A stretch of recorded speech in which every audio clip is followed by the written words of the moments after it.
Bilal, give me a little of your rap, man. Let's hear you rap. You want to hear Want what? me to give you a beat or something? Or All right, go ahead. give me a beat. That's what I'm gonna All right. Well, it's the baby, the little baby bee. I'm short and kind of chubby, but I'm growing like a tree. Or maybe just a stump, a bump, just like a speaker. You hadn't heard from me because I'm Just I'm 14. I'm 13. I'm 12. I'm 9. nah, you the baby in the group. 9 years old. Now, if I'm not mistaken, Michael Jackson was 9 years old when he had his first hit record. Is that right? Yep. Who remember the R&B group, The Boys? They were a sibling group of 4. They could sing, dance, write, and produce. Their names were... Hi, we're the boys. Hi, my name is Kyrie. Hi, my name is Hakeem. Hi, my name is Taj. Hi, my name is Bilal. Born in Compton and raised in Carson, California, this group of youngsters was marketed as the next Jackson 5 or a spin-off of the group New Edition. And in 1988, boy did they deliver. They had every preteen girl screaming for one of the brothers. The boys would drop 3 albums, then disappear from the music scene. So what happened to the boys? Before we seen them on television or our favorite teen magazine, they were 4 brothers taught how to sing, dance, and act by their grandmother at an early age. So one day the boys wanted to take their talent to the boardwalk in Venice Beach to earn some extra cash to buy their dad something nice for Father's Day. And we made, I think it was $69. $69. Right. And my father was so proud of us that he took us out. Eventually, the boys were approached by MCA Motown and Solar Records. They were teamed up with Babyface and L.A. Reid, and the rest was history. And right out the gate, they had a hit song off their debut album, Message from the Boys, called Down My Heart. It was like kind of the blueprint on how to map to a chick. It was the video that really launched them, because I think once people saw them, they just fell in love with them. Down My Heart climbed the charts at number 1. The brothers had become teen sensations. They seemed to have dropped a new single every week. The second single, Lucky Charm, was another number 1 hit. They also released another song off the album titled A Little Romance. Returning back to the studio to follow up their first album, they dropped their sophomore album, self-titled The Boys. They appeared a little older and looked more mature. They had all the girls screaming their names. The first single off the album, which all the brothers co-wrote, Crazy, was yet another number 1 hit. Enormously talented and versatile young men as they join us to do their latest single on the Motown label. The song is entitled Crazy, and they are The Boys. The video paid tribute to artists such as Madonna, Michael Jackson, and George Michael.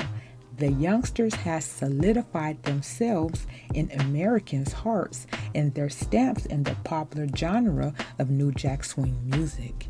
They were on popular teen magazines, had one of their songs featured in a Pepsi commercial, appeared on the Apollo, almost had their own sitcom, and guest appeared on the television show A Different World.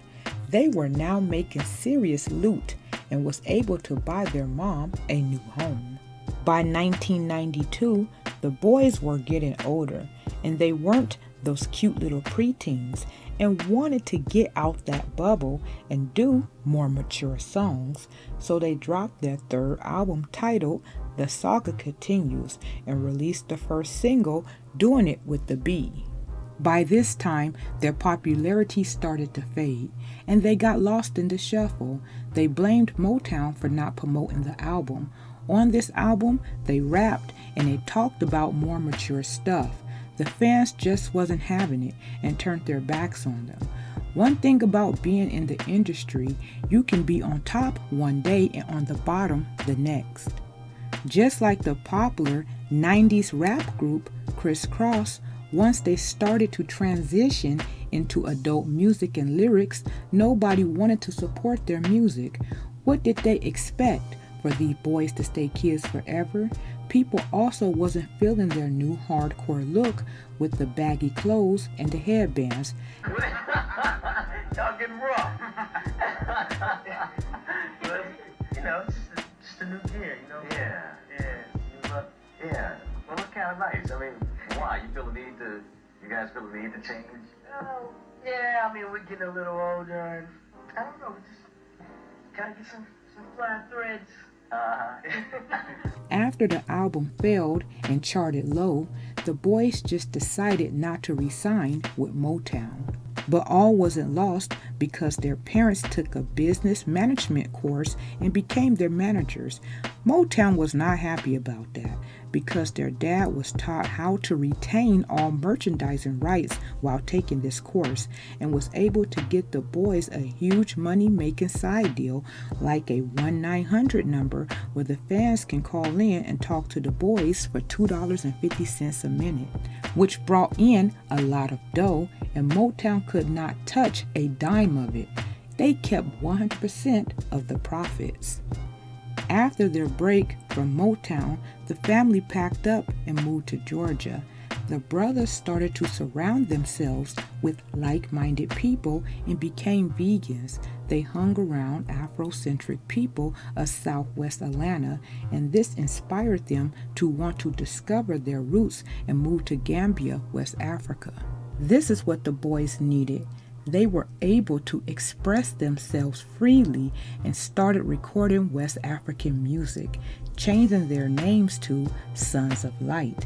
And they even started their own label called Sunlight Music. So where are the boys now? Taj moved back to Atlanta and wrote a book. Kyrie moved to Los Angeles while Hakeem and Balaj remained in Gambia. They also did not squander their money. They invested into real estate and bought a retirement community. Everything this group set out to do since they were little boys, they achieved it and remained humble while doing it.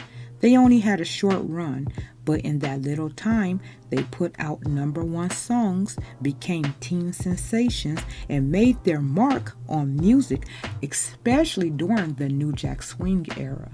They could have kept putting out music, especially with their writing skills and their oldest brother Hakeem producing skills. They could have easily dropped multiple albums, but they gave it all up to find their peace, and there's nothing wrong with that. This group will forever be a part of pop culture. Jump in the comments and let me know who your favorite member of the group was.